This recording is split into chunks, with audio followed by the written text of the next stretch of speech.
First step, Maths, Book 8, Chapter number 13, Linear Equation in One Variable. Hello students, how are you all? I hope all of you are doing really well.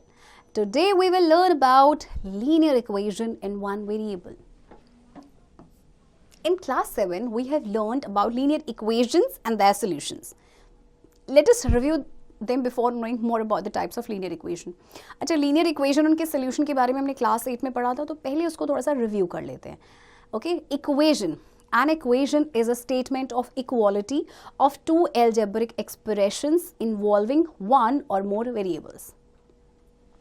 Equation आपकी statement होती है किसकी? Equality of two algebraic expression. For example, x plus y is equals to 22, 3x plus 4y is equals to 16. Linear equation. An equation having maximum power of variable as 1 is called a linear equation. एक equation जिसमें maximum power of variable क्या है? 1. उसे linear equation कहते हैं. देखिए आप example में देख सकते हैं, right? यहाँ पे maximum power variable की is 1. And linear equation in two variable. Linear equation in one variable. A linear equation having only one variable is called a linear equation in one variable. For example, आप देख सकते हैं सिर्फ एक ही variable है x, यहाँ पे भी एक ही variable है. Okay? Now rules for solving a linear equation. क्या rules हैं जब हम equation को solve करते हैं? While solving a linear equation, we can A. Add the same number on both sides of the equation. Same number को add किया जाता है, लेकिन same number को बच्चों add किया जाएगा दोनों sides में. Okay? B. Subtract the same number from both sides of the equation. 3. Multiply both sides of the equation by the same number. And D, divide both sides of the equation by the same non-zero number. And E, transpose any term of the equation to the other side with a change in its sign. तो देखिए आप दो sides हैं आपके पास, दोनों sides में आप same number add कर सकते हैं, दोनों साइड्स में सब्ट्रैक्ट भी कर सकते हैं, मल्टीप्लाई भी कर सकते हैं, डिवाइड भी कर सकते हैं. ओके, और आपका एक और मेथड है ट्रांसपोजिशन का मेथड, जिसमें हम एक टर्म को दूसरी साइड में ट्रांसपोज करते हैं. लेकिन जब भी ट्रांसपोज किया जाएगा बच्चों, साइन चेंज हो जाएगा. प्लस माइनस में, माइनस प्लस में चेंज होगा. मल्टीप्लाई डिविजन में और डिविजन मल्टीप्लिकेशन में. Okay, root of an equation, the value of a variable which satisfies the equation is called as a solution or root of the equation. वो value variable की जो equation को satisfy करती है उसे हम कहते हैं सोल्यूशन या फिर root of the equation. Now root of an equation, example देखते हैं. Let us consider some examples of linear equations. 9x is equals to 20 plus 4x. Okay, अब देखिए बच्चों हम क्या करेंगे, हम 4x को क्या करते हैं, सब्ट्रैक्ट कर देते हैं दोनों साइड से. Okay, 9x minus 4x is equals to 20 plus 4x minus 4x. Okay, अब प्लस 4x माइनस 4x आपका 0 हो गया. So 9 minus 4 is 5x is equals to 20. Right, अब आप क्या कर सकते हैं, एक तरीका तो देखिए आपका ये है कि आप दोनों साइड 5 से डिवाइड कर दें. 5x by 5 is equals to 20 by 5. Cancel हो जाएगा, ये 4 आ जाएगा. सो x की वैल्यू आ गई 4. ये तो था जब दोनों साइड आपने डिवाइड किया.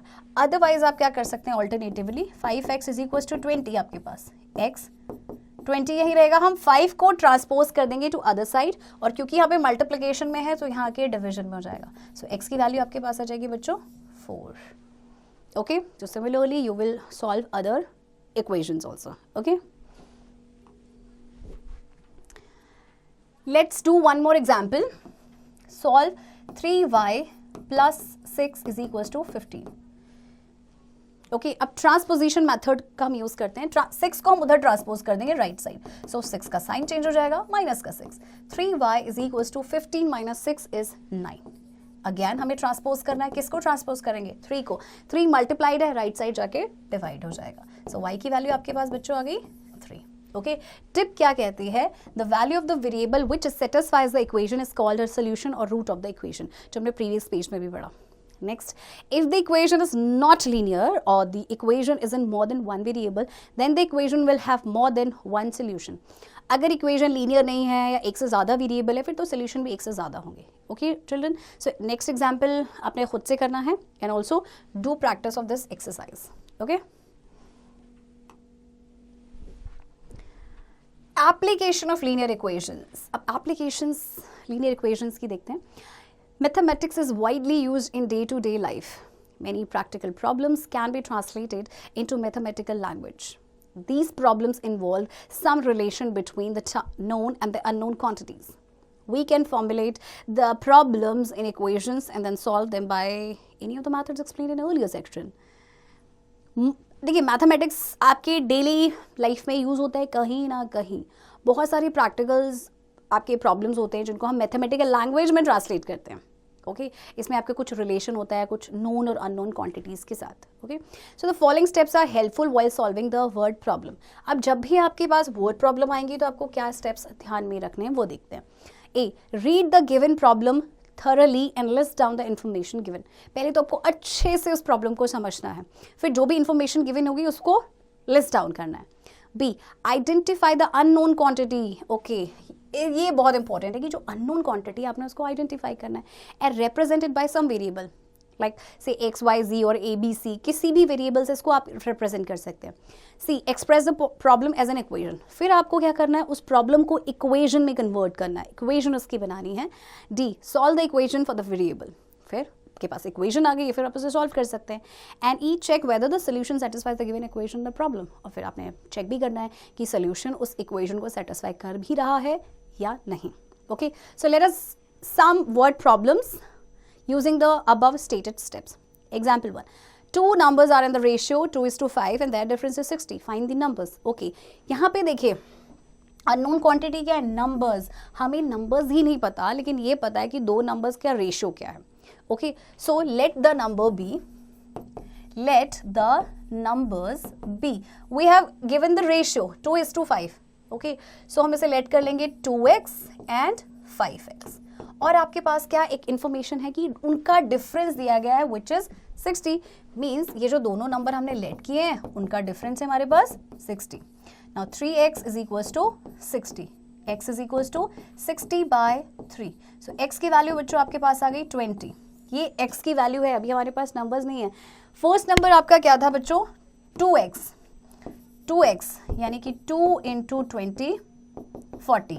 नेक्स्ट नंबर आपका 5x यानी कि 5 इंटू 20 100. अब दोनों का डिफरेंस देखिए. सो हमसे नंबर्स पूछे गए थे बच्चों, नंबर्स आ गए 40 एंड 100. अगर आप देखेंगे 100 और 40 का जो डिफरेंस है वो कितना आता है आपका? 60 ही आता है. Okay so similarly you will do other example also. Okay example 3 देख लेते हैं. The ages of Amit and Rohit are in the ratio. Amit और रोहित की एजेस दी गई हैं बट रेशियो में, यानी कि एक की एज को हम लेट करेंगे 5x, एक की हम करेंगे 7x.